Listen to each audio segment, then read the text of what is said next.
And that's it.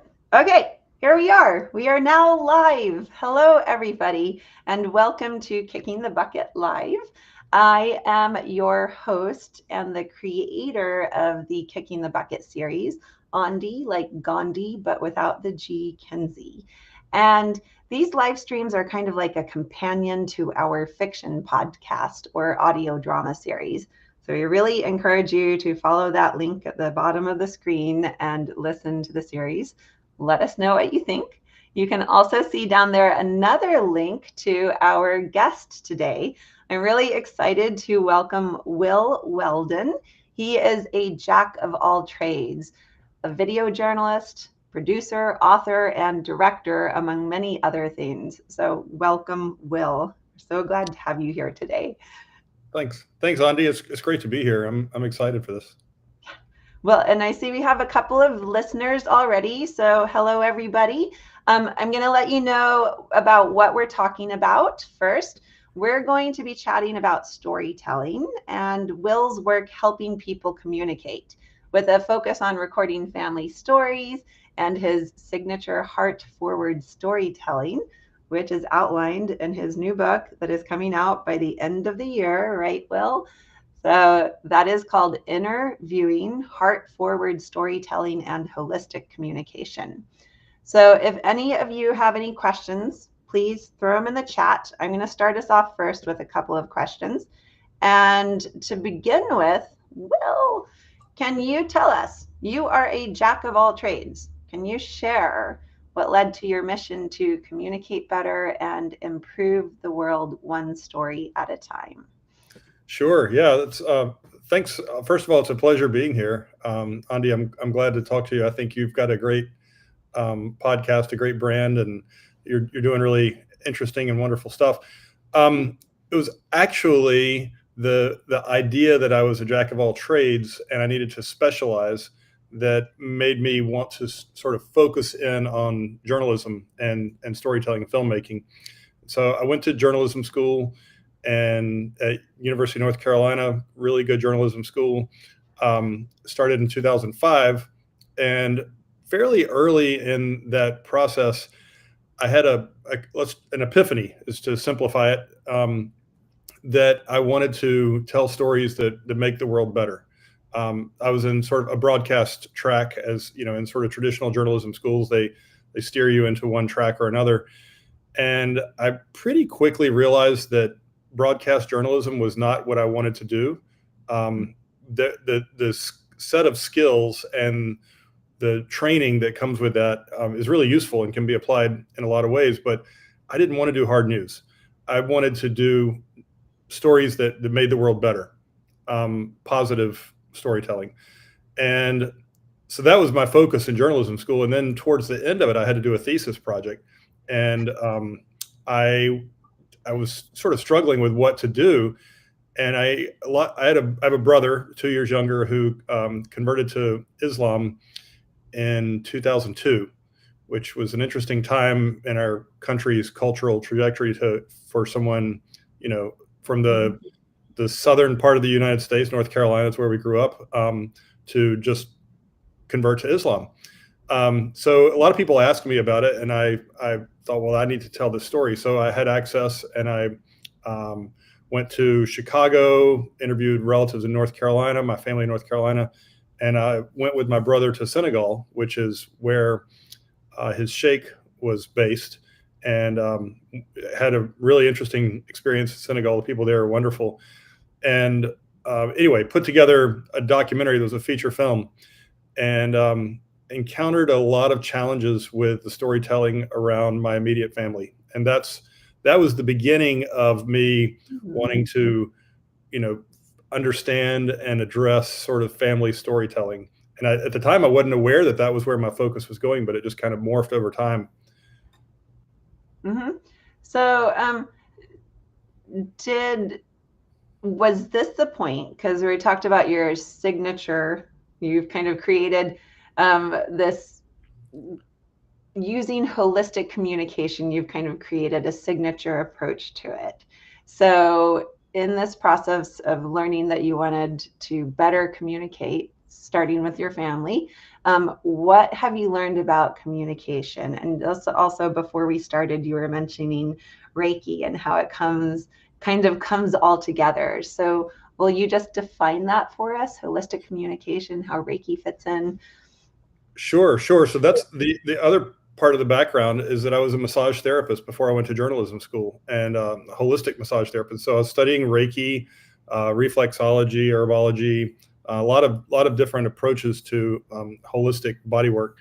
And the Reiki was one of the disciplines other than hands-on massage that just kind of jumped out at me. And a lot of people said, okay, now you're going to filmmaking journalism. How does that merge with Reiki? And I say, well, it doesn't. They're separate.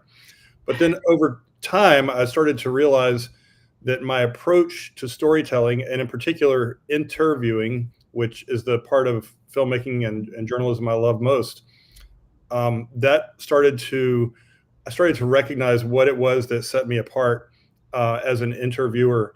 And I guess probably about 6 years ago, I was working with a career coach who said, I think you need to figure out how Reiki and your storytelling approach work together. And so, in hindsight, all of our narratives make sense. But at the time, when you're in the middle of it, you're like, this doesn't make sense. How do I synthesize this? But looking back, I realized that I was using some of the philosophies of Reiki, which is, it literally means universal life force, but it's hands-on healing. It's an energetic healing. So you're basically acting as a conduit for this universal life force to pass through you to the person you're working with. And, this might be a strange concept for anybody who's not familiar with Reiki, but you can do it from long distances. You can send Reiki over long distance. And you can do Reiki on yourself, which I do all the time. And so Reiki has sort of become like a religion for me, but it's also infused itself into the way I approach storytelling, conversations, interviews with people. And so the book, Heart Forward Storytelling, is taking some of the principles of Reiki and applying them to interviewing. And I sort of twist that on INNERviewing, because you're really in the process, you're learning a lot about yourself, and you're helping the person you communicate with learn about his or herself or themselves. And so that it becomes, I don't want to say that the process of interviewing is healing in itself, but it does and can have a healing component to it. So the book is about 1/3 of the approach and sort of outlining how and why I choose this approach and what it means. I mean, it's really based on empathy, and compassion, openness, and non-judgmentalism. I mean, it's not rocket surgery, it's pretty simple, but putting it into practice is not entirely simple. So then I use the next 2/3 of the book has anecdotes with stories of lessons that I've learned, ways that I've applied this, lessons that have been taught to me when I, thought that I was practicing, what I knew. And then I realized, no, this person is actually teaching me something about how to do this better. So it's kind of an openness to constantly learning. And do you know, has anyone else ever combined the two before, like Reiki and communication and storytelling? I haven't heard of anyone to formalize it in sort of the way that I have. It's entirely possible that there are other people who have had this awareness, this realization, but it's, as I like to say, rocket surgery. It's rocket science, but it's not really that complicated. Yeah. But so there are probably other people who apply it. I mean, you actually might be using the same principles and just haven't put a label on it or connected those dots. Yeah. So, yeah, I think it's really something that makes sense, and it's a way to make the experience better for everybody. So if it's so what I'm hearing is it's an approach. It's not necessarily you do this step 1, this step 2, this step 3. It's more of an approach of how you think about communicating. Is that correct? Right. That's right. Yeah. There are certain things you can do, such as maintain eye contact, to lean in, to smile, to change your body language to show that you're paying attention and you're being open. But a lot of it has to do with just curiosity and Mm-hmm. and empathy and being aware of the other person's experience. So holistic communication, is looking at the person as whole being. So not just thinking, oh, I'm interested in this aspect or that aspect of this person, but this person has a whole set of experiences, an environment, predispositions that I probably am not aware of, and unless I know them really well, am not going to be aware of for a long time. So to come in with an awareness that just to be receptive and to be aware that this person's disposition, it has a lot of facets to it, and to just try to approach it with an openness, empathy, and compassion, and and receptivity. And then, one, this is sort of a simple thing to do, and lots of communicators, in fact, you're probably doing it right now without being aware. I call it the 80-20 rule. So as the interviewer, you try to talk no more than 20% of the time and let the other person do the talking, as I'm maybe unfortunately or fortunately doing now. You are being interviewed, so you are allowed to talk more than okay. So then, now that I'm understanding this better, you've kind of already mentioned a couple of the things that people might do naturally when they're communicating with people without realizing that they're doing it right or a good way, in a very holistic manner. Can you just recap those again? Because as an educator, I always like to start with feedback as the positive things, like what's working first. So what are we naturally doing when we communicate that works? Sure. Well, the first thing is to show up, to be present, and to, when you have an interview or a conversation with someone, I try to think of it as this 30 minutes, this 45 minutes, 1 hour, whatever the duration of the interview or conversation. I want this to be the best part of this person's day. And when they get up, I want them to be surprised at how delightful, how pleasant it was. So I try to show up, and whatever I had going on before this and whatever might be coming after this doesn't matter. If my phone is beeping, unless it's sirens or something like that, I don't look at anything else. I try to think about this person's experience. I try to minimize my own agenda. A lot of people come in with, sort of, especially in journalism, we have an agenda. This is what we need to hear. This is what we want to hear. This is what we want to take. And so rather than think of it as I'm taking from this person, what exchange can I have? So I'm giving them something as they are returning something to me. And a lot of people, just, it's like, oh no, I am in a hurry. I have 30 minutes. I need to, hurry up and do this thing because I need to get out and I need to have this product that I need to make my client or my audience or someone happy.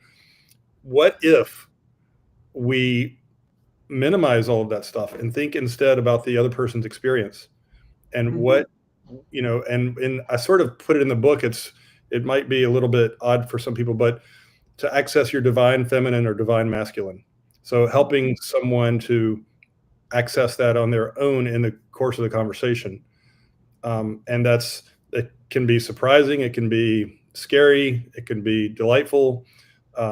Sometimes it can be revelatory. I mean, I have had experiences where people say, wow, I heard myself say things that I've never said before, and then maybe they get emotional, and they, all of a sudden you experience vulnerability from this person that you didn't expect and that they didn't expect. And that is a gift.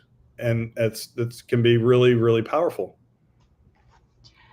Yeah. So welcome to our viewers who are coming on now. We're talking about communication and holistically communicating with each other and being present.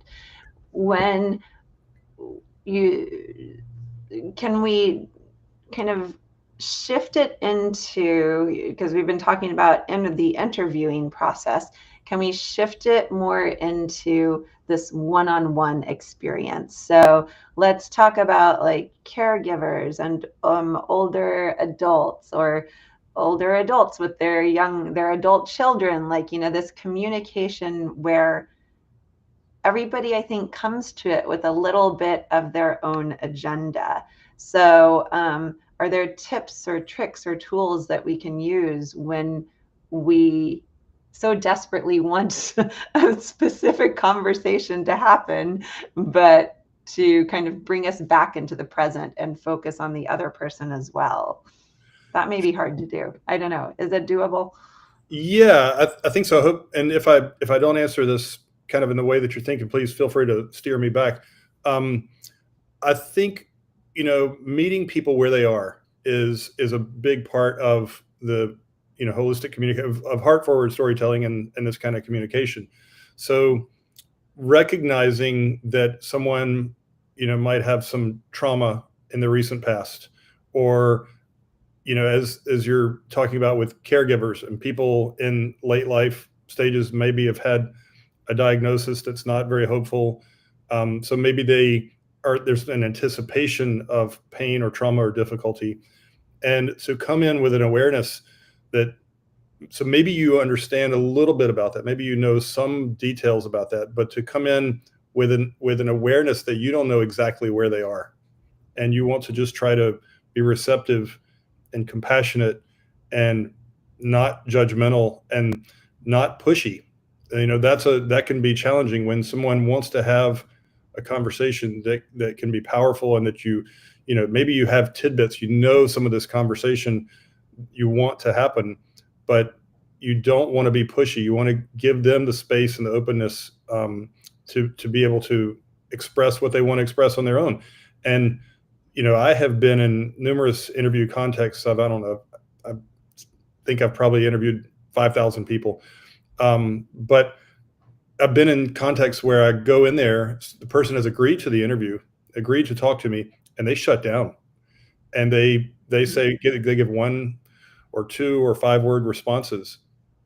And you quickly realize that no matter what you're doing, you're not going to really get anywhere, productive. It's not going to be helpful for anyone. And so then you just kind of say, okay, well, I appreciate your time. I understand you may not feel like talking about this, and thank you for sharing that with me. Then you just, and that's fine. I think if you have an outcome that doesn't leave a person feeling traumatized or bruised, or, in some negative frame of mind, then it's still good. You can, maybe they have the awareness that, oh wow, I shut down and I was trying to talk to him about something or talk to her about something. So going in with just an awareness that things probably are not going to go as you expect. I almost never write down questions before an interview. I just think about a few things that I might want to ask, and then let things unfold, sort of as you're doing. I mean, this is very organic, and even though it's somewhat formalized, it feels very natural. Yeah.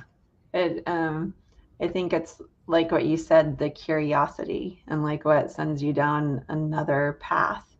So in kicking the bucket, through our listening clubs, we discuss over and over how Dolores and Howard are not communicating with their older adult kids. their kids are middle-aged. And so they're not communicating with their kids, and their kids are not communicating with them. And they aren't even starting the conversations. So we like to think of kicking the bucket as a way to perhaps nudge people towards initiating the conversations. Is there something about the heart forward storytelling approach that can kind of help initiate any conversation, whether it's about end of life planning, or it's about capturing some of the stories of the family legacy? What can you do to kind of initiate those conversations? Yeah, that's a great question, and great point. I think, I like to think about it as going back to the concept I articulated a second ago, meeting them where they are. Just show up and say, hey, let's just use a fictional name, Sylvia. Sylvia, I understand that you had this amazing experience 20 years ago, this near death experience, and that you gained some realizations, or whatever the circumstances are. You can say, I'm interested in hearing about that. Would you like to tell me about that? So there's an invitation for openness. Let them respond where they are. First of all, I like to, even before that, like to go meet them on their turf, so to speak. What is it it's comfortable? Like, let's go to your living room. Let's go to your bedroom, or let's go sit under your favorite tree. A place where you feel comfortable already, and you'll soften, be open, and try to put as little pressure or stress on the situation as you can. Say, I'm just interested in hearing about this. If you're comfortable, I would like to record this, because somebody has already told me that this is a really powerful experience you had, and it's worth, if you want to tell it, I'd love to share it with other people, because I think there are a lot of people who can learn, and people who will appreciate the experience and what you've gone through. So you add value to it, empower them, try to soften it, make the experience as easy and comfortable for them as possible. I don't want to say there are things that you want to avoid, because you'll understand what, where to weave and go. But if they've had a diagnosis of dementia or terminal illness, you obviously want to tread very carefully in addressing that. But you can say, is there something else that you want to talk about? Is there something? I mean, we don't have to talk about anything that you're not comfortable with. But I know that you've got probably a lot of things on your mind, as many of us do. Just whatever, make it neutral, give them the opportunity, and then if they want to talk about the diagnosis, they will. But if they don't, you're not going to gain anything by pushing on that.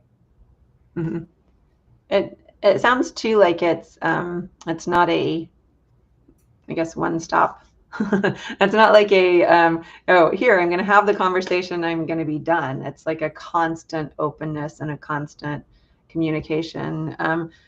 Can I ask a little bit about some of the technical aspects? Because my brother is very good at going, whenever we're at family gatherings, oh, here, somebody's telling a story I want to document. So he takes out the phone camera and starts recording. But you talked about meeting people on their turf. But all of a sudden, even me, I'm like, I don't want the camera on. So I get really uncomfortable. So there's, on the one hand, I'm like, yes, these stories need to be recorded right now, live in the moment, because it's the most natural and beautiful. But then when you bring in the technical aspects, all of a sudden, it kind of gets everyone a little bit more stiff. So should these conversations be planned in advance, or is there a way to balance capturing it spontaneously as well as planning in advance?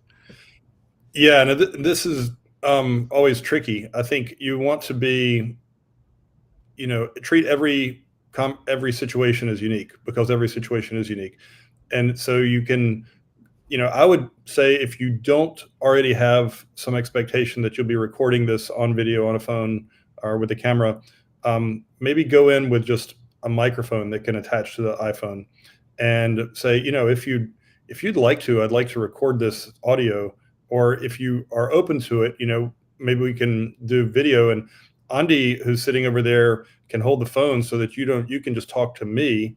That's an ideal scenario where you have someone else holding the camera, so they start to forget about the camera. Or you can set the camera up on a tripod, just a few feet away, so that you can say, is it okay with you? I would like this. So then again, you're inviting, you're valuing. But if it's the first time you're broaching this subject, and you it's a little bit of a surprise to them. And maybe with people with dementia, you don't want to upset the dynamics really at all. And so this is one thing that I've discovered, is that I had a startup business for about 7 years that was called Storied Legacy, and it was Mhm. focused on late life biographical storytelling. My partner and I couldn't quite figure out how to scale it. And other people have had this problem too, that a done for you service tends to be really expensive Mhm. and cost prohibitive. So we also discovered that the dynamics of having a familiar family member do the interviewing Mhm.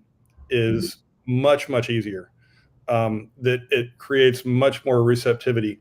So if you if I can train, and this is where my coaching stuff comes in, if I can Mhm. train you, for example, to Mhm. talk to your uncle or your parents or your cousins, um, you can have already you have a rapport, the familiarity. So you can go in and have just a simple understanding of the skills and the technical stuff needed. The technical components don't have to be really complicated. With one light, which could just be a table lamp, and then a phone, and then a microphone, you can get great results, and then get that transcribed. And then if you like, so let's say you have an hour conversation, you can get a transcription, which AI can do it now in 5 minutes.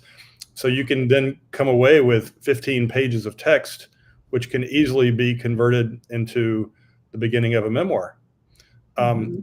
And it's cheaper, easier, and it's much less intrusive for you to do it on your own, um, than to have someone come in as a service and do it for somebody else.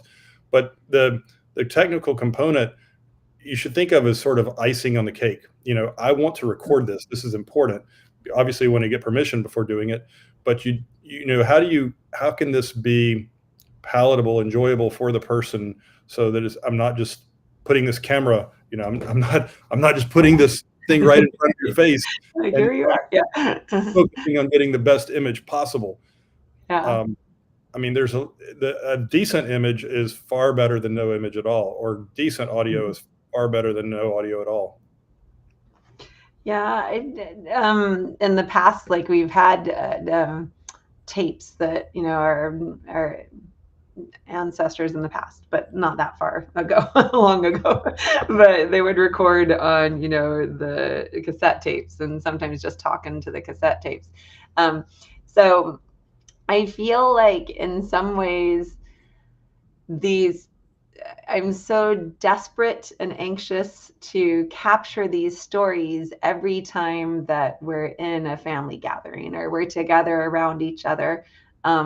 Because, in terms of timeliness, we don't know, like, my parents are getting older, how much time is left. So there's an urgency to want to capture these stories that we might have been hearing throughout our lives, but I feel like in today's day and age, there's so much information coming at us that it's easy to forget. So, can you talk about the importance of recording these stories now, and like creating the legacy now versus waiting until the very end or the last minute? Yeah, that's a great. And this is a tricky component, and this is something that we discovered with Story Legacy, the startup, which is that marketing this kind of thing is not easy, because you don't want to lead with "do it now before it's too late." Yeah. People don't really want to think in those terms, even though that urgency is something we all feel with aging relatives. Um, I couldn't tell you the number of people, as probably all of us know, at least a dozen people right offhand, who have said, "Oh, I really regret that I didn't record my grandmother saying those things about, growing up around the campfire, and her Uncle Joe talking about that wonderful thing." You know, we regret that we don't have them when the time has passed and it's too late to have them. But if you record them, I mean, now I have a conversation I recorded with my own grandmother in 2003. I had access to a good video camera, took it home for Thanksgiving, and I just turned it on. And the family was just sitting around the Thanksgiving table. I didn't think that what I was doing would be gold, but now, 22 years later, I'm really, really happy that I have that.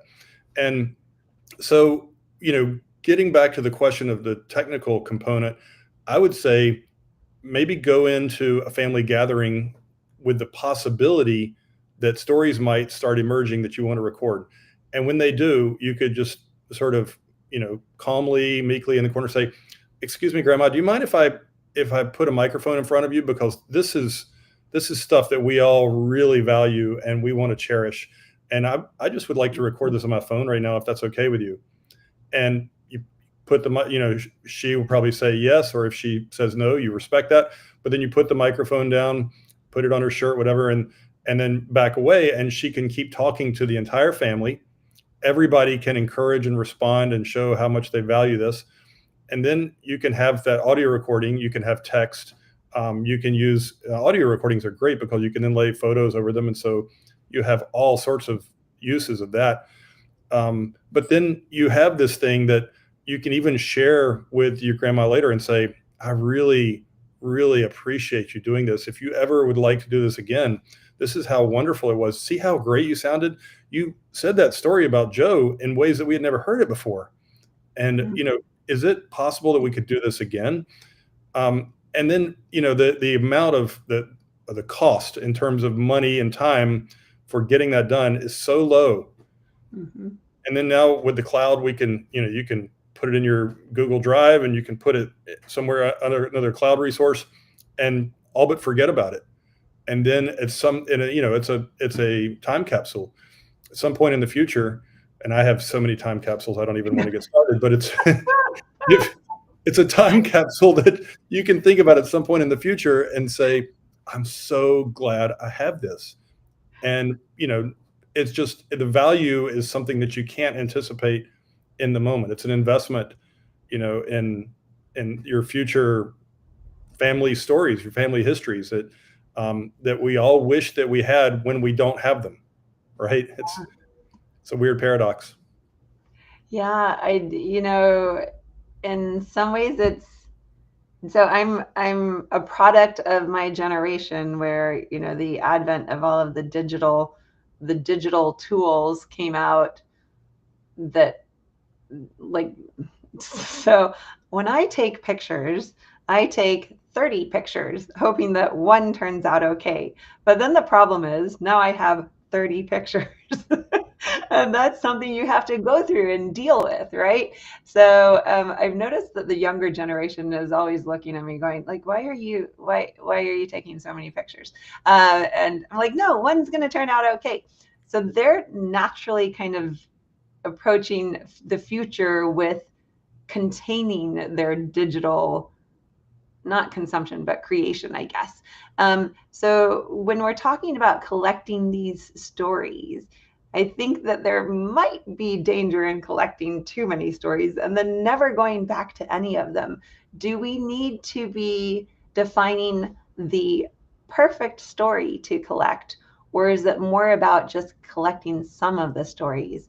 And just in the sum, that's where you kind of get the whole, versus these are the ideal stories that came down in the family legacy. Yeah, I would say I have numerous thoughts on that. So first of all, I would say to collect as many stories as you can, and Mm-hmm. don't let perfect be the enemy of good. Just we can just collect lots and lots of stuff, and then at some point in the future, you can let it be a form of entertainment going through that. I would much rather watch family videos than the latest Stuff special out on on Netflix.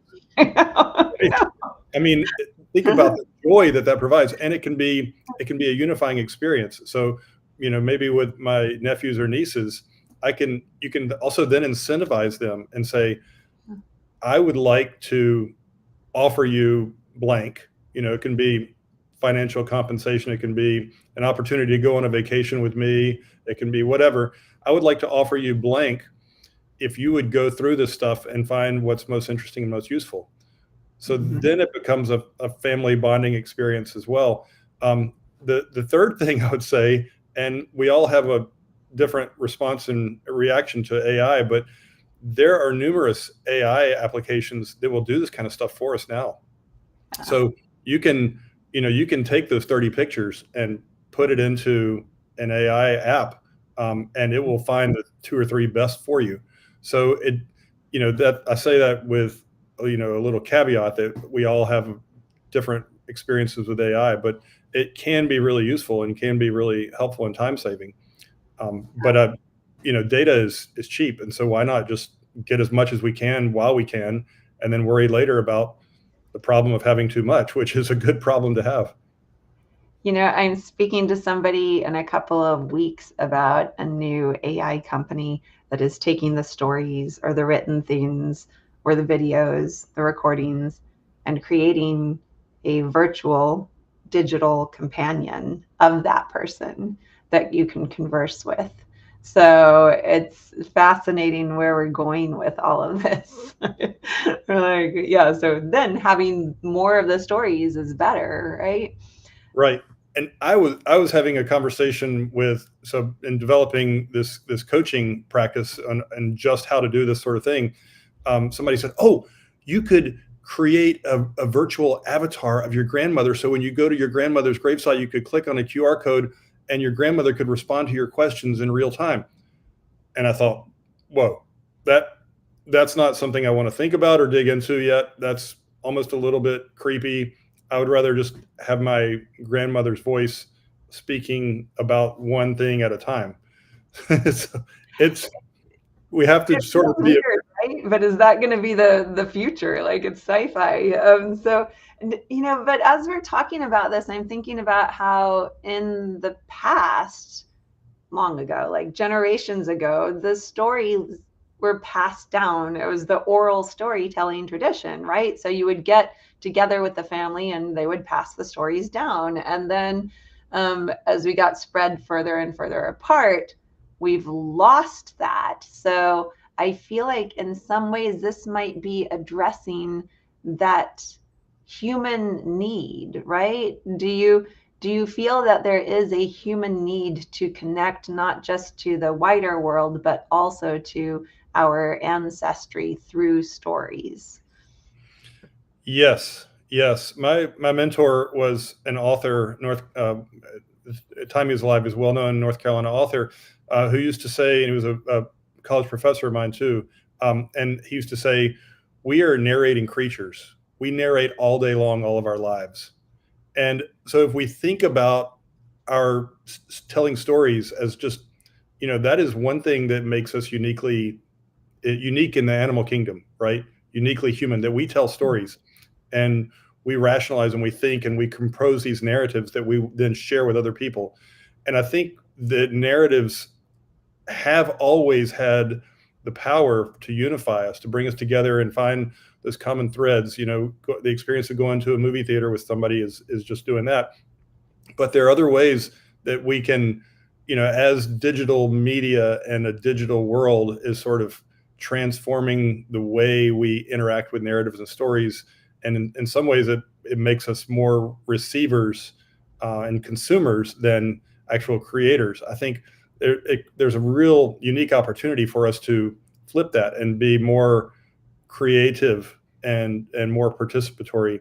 And I've been thinking a lot about the choose your own adventure stories that we used to read when we were kids.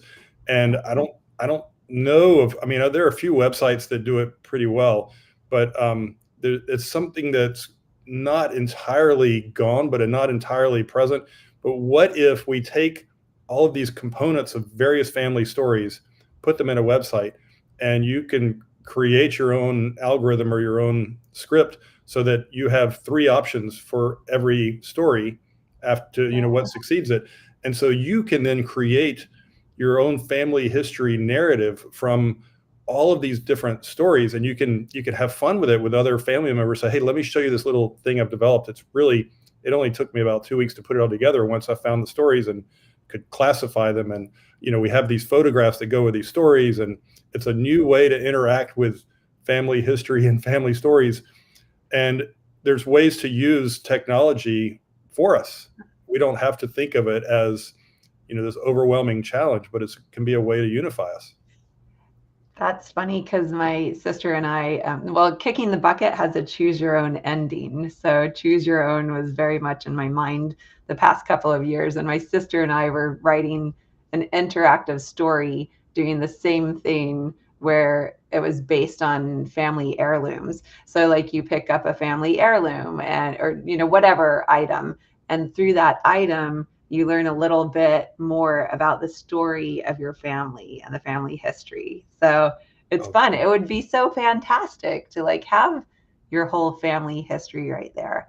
Okay, so what if you yourself as an individual are like, I have all these stories I want to share for the next generations, and you don't actually have anybody else in your family who is interested in collecting those stories right now? Is there a method that you would suggest to, other than just like, I'm going to turn on a microphone and talk to myself? Do you have ideas about how somebody could do heart forward storytelling on themselves by themselves? Oh, that's an interesting question. I haven't really even thought about that before. Yeah, I think maybe one way to do it would be, you know, I like to say a lot of times sort of the idea of like letting your eyes go out of focus. You know, sometimes when we're staring at something and we just let it go out of focus and we can then see it or think about it in finer resolution or more clarity. And you know, our brains can do that with regard to audio and lots of different things. So I think if there's a way to sit down with yourself and sort of not focus hard, but maybe do like a stream of consciousness of, you know, what are some stories that I remember so and so telling me? What are some stories that I remember from my own past that are important? You know, what are some through lines? What are some ways to stitch those together?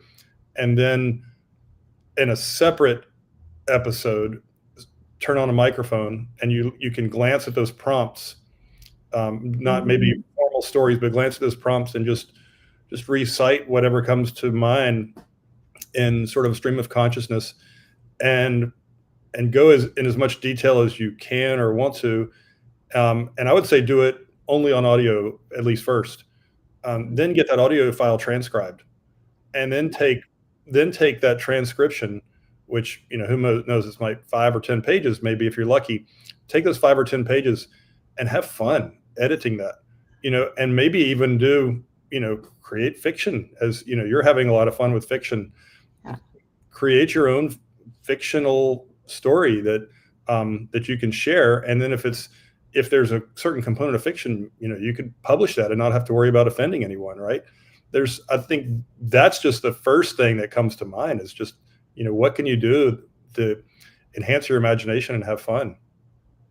Do you have any advice for people who might feel like their stories, like, why is that important? Why does that matter? My story doesn't matter.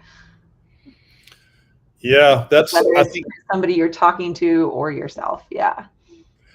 yeah, I mean, that's a tricky one. That's something that we encountered with Story Legacy all the time. You know, a relative would think that this is an important story. We'd go and talk to the person who's the story holder, and they say, "Oh, I don't really feel like that's really that interesting." Oh, but it is interesting. There are a lot of people who will find that interesting.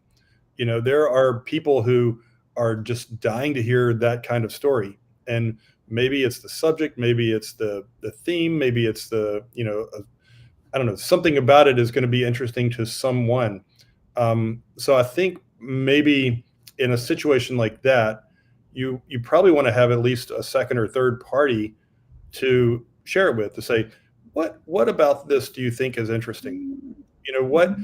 And I have a little, I don't even know, it's a little section, not even a paragraph. I mean, not even a chapter of heart forward storytelling about what is interesting. Yeah. So what is interesting is different for all of us. How do we find the interesting nuggets in stories that we want to explore or exploit, and then to dive a little bit deeper and, you know, explore those narrative veins? If you ask 3 different people about the same, you know, broad subject narrative, you will find at least one of those who thinks there's something interesting in this. Yeah. So I think it really is in the eye of the beholder. But if you just ask a few different people what's interesting, and then you can maybe, you know, you soften your focus, and then you see, oh, that's interesting because, you know, It relates to the origins of the family and how it got to the United States, or how the family got divided, or how the family came together, or how we got through a really difficult time. There are lessons in every narrative if you mind for them. I like bringing in, like, it's important to this person. This person really wants to hear that too.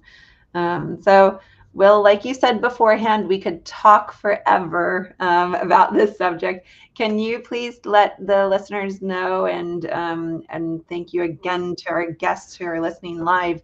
Can you let us all know how we find out more about you and about your book, your coaching, and the other things you do? Yes. Yeah. Thank you. I think the easiest thing to do would be to go to my website, which is on the bottom, wilweldon.com. In the footer on, I think, just about every page, there's a way to subscribe to my newsletter.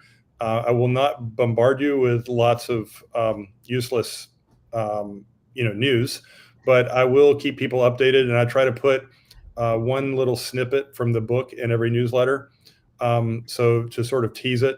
And by the end of the year, I should have that on Amazon. It's not a long book. I think it's the kind of book, well, there are a lot of exercises in it, so you probably wouldn't want to read it in one sitting, but if you wanted to read it in one sitting, you could easily do that. So I think subscribing to the newsletter, going to the website, and I have some family narratives of my own that I want to put on my website, but I do not have full permission yet to do that. And so that's a whole other topic we could explore. Is when I made this documentary about my brother's conversion to Islam, there was a real threat of that dividing my family. And because certain people just didn't want to have this story made public. And I understand that and had to honor that. So that's a whole other can of worms, right? But yeah. I think I would like to get into some of those things in the newsletter, and certainly in the book, about how we navigate and make this fun and positive and good for everyone. But also there's a link to the coaching in the newsletter as well. Okay. And then the coaching practice is about training for the interviewing, or it's other things as well? The coaching practice is how to basically start to create a documentary about your family, to do heart-forward storytelling with your family members. A lot of people say they don't know where to start. So I have a free resource I can give to people to help them get started. And then if they get into it and feel overwhelmed and they say, I need accountability, I need somebody to help me, steer me away from these pitfalls, that's what the coaching is about. So in 3 months, I want to get people to the point where they have at least 3 or 4 or 5 interviews and have them transcribed and archived, and then have photos and things organized. So at the end of 3 months, you will be ready to create your family documentary. And then what you do with that, how you edit that, how you package that, is up to you. It's unique for every family and every person. Wouldn't it be fantastic if you had to do that in school? When we were little, they have you interview your grandparents, but then as we get older, we lose it. So, well, Wil, thank you so much for being here. Again, if anybody wants to get in touch with Wil, his link is down at the bottom, as is our link to the Kicking the Bucket podcast. We hope you like, subscribe, share, follow, all of that on both of these platforms. Next week, on Thursday, the 25th, we're going to have Jess Paul Ambie and Megan Klein, who both work at UT Health, and we're going to be talking about cognitive impairment, dementia, and Alzheimer's. So we hope you can join us again next week. Thank you to all of our guests. To all of our listeners. And then thank you, Wil, for being our guest. We are going to say goodbye now. So goodbye. Thank you, Andee, for having me. This was a lot of fun. Yeah, we'll have to do it again and again. Okay. Yes. Goodbye.